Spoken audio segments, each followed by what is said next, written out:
కృష్ణమూర్తి గారి బాబుగా ఈయన ఆధ్వర్యంలో అందరూ పడాలి. ఎవరు ఎక్కడ ఆగొద్దు. మంచినీళ్ళని కానీ మంచినీళ్ళు ఇక్కడే అందరికీ శుభోదయం. ఈ రోజున ఈ కార్యక్రమానికి ఇచ్చేసినటువంటి జగ్గయ్యపేట ప్రముఖులందరికీ, అలాగే వాసవి సేవా సమితి కార్యవర్గ సభ్యులందరికీ, ఐవి వాసవి కార్యవర్గ సభ్యులందరికీ కూడా నమస్కారం. అందరికీ 80వ వసంతాల స్వాతంత్ర దినోత్సవ ఆకాంక్షలు. పిల్లలు ఎందుకు 80 సంవత్సరాల తర్వాత స్వాతంత్రం వచ్చిన తర్వాత ఎవరి జీవితాలు వారు జీవిస్తూ ఉంటే ఎందుకు మనం ఇంకా జరుపుకోవాలి అంటే ఒక స్ఫూర్తి. నాటి దేశం పరపీడన పరాయణత్వంలో ఉంటే బానిస సంఖ్యల్లా మనం వేసుకొని తిరుగుతూ లేదు. మన భారతీయులందరూ ఏకం కావాలి, అందరికీ స్వాతంత్రం కావాలి, మనం పరిపాలించుకోవాలని ఆంగ్లేయుల మీద తిరుగుబాటు చేసి గాంధీ గారు అయితేనేమి, నెహ్రూ గారు అయితేనేమి, సుభాష్ చంద్రబోస్ గారు అయితేనేమి, ఇటు మన తెలుగువాడైనటువంటి అల్లూరి సీతారామరాజు గారు అయితేనేమి, ఎందరో కృషి మనకు స్వాతంత్రానికి ఇంకా వాటి ఫలాలు ఇంకా మనకు అందుబాటులో రావాలి. సరైనటువంటి రాజకీయ నైపుణ్యం కలిగిన నిపుణత కలిగినటువంటి నాయకులు మనం పరిపాలిస్తే మనం కూడా చైనాలాగా ఎప్పుడో ముందుకెళ్ళేవాళ్ళం. ఏదేమైనప్పటికీ కూడా మన స్థాయిలో మనం చేస్తున్నాం. ఇవాళ మన భారత ప్రభుత్వం మరి మామూలుగా చేయట్లేదు. ఒక సైన్స్ కానీ అంతరిక్షంలోకి వెళ్తున్నాము. అట్లాగే ప్రపంచ దేశాల మధ్య వచ్చేటువంటి యుద్ధాలను కూడా మనం మన ప్రభుత్వం అంత స్థిరంగా ఉంది.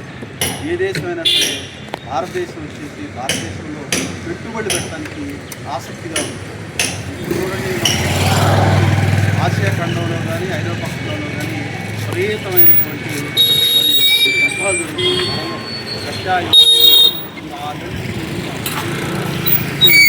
ఇరాక్, అమెరికా, ఇజ్రాయెల్ యుద్ధాల్లో ఏ ప్రపంచం మొత్తం భారతదేశం మాత్రమే సెంటర్లో నిలబడింది. అటు వాళ్ళని ఇటు వాళ్ళని మనందరం, ఎందుకంటే మనంతా వసుదైక కుటుంబం అనేటటువంటి కాన్సెప్ట్. అందరూ బాగుండాలి, అందులో మనం ఉండాలి అనేటటువంటి నినాదం మనకి. ఇటువంటి కార్యక్రమాలు జరుగుతూ ఉంది. భారతదేశం బాగా అభివృద్ధి చెందుతూ ఉంది. మరి పిల్లలైనటువంటి మీరు కూడా మరి పెద్దవాళ్ళైనటువంటి వాళ్ళ నుంచి నేర్చుకొని దేశాన్ని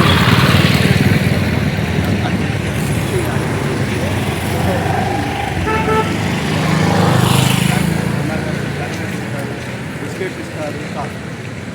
మనం తెలుసుకోవాలి.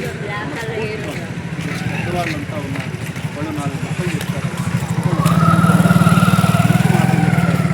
మంచి మాటలు విని అందరూ వింటాము. ఒక్కళ్ళు దాన్ని పాటించగా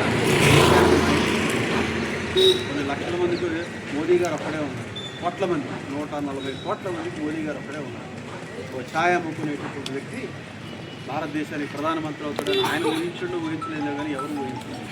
ఎందుకయ్యాడు ఆయన? మరి అటువంటి గొప్ప నీతి బాగా ఉంటుంది, బాగా వింటారు. ఎవరేం చేసినా కూడా బాగా విని మంచి తీసుకుంటారు. ఇంత మెమరీ అంత ఇల్లు అన్నమాట. ఎవరేం చేసినా చెప్తారండి. ఆయన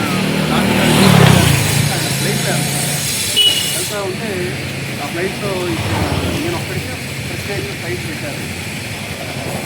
ఇంకో ఆయన కూడా అర్జెంట్ ఫ్లైట్ పెట్టాల్సి వచ్చింది.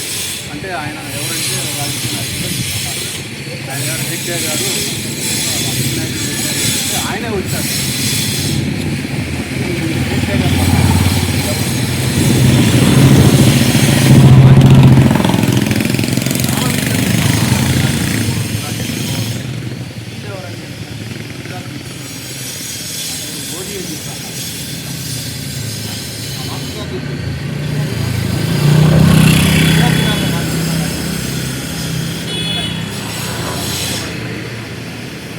నేను గుజరాత్ వెళ్ళిన తర్వాత డబ్బులు చేస్తాను. ఆయన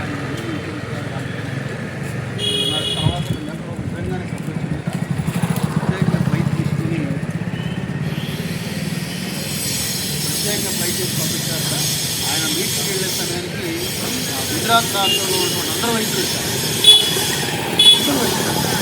ఆయన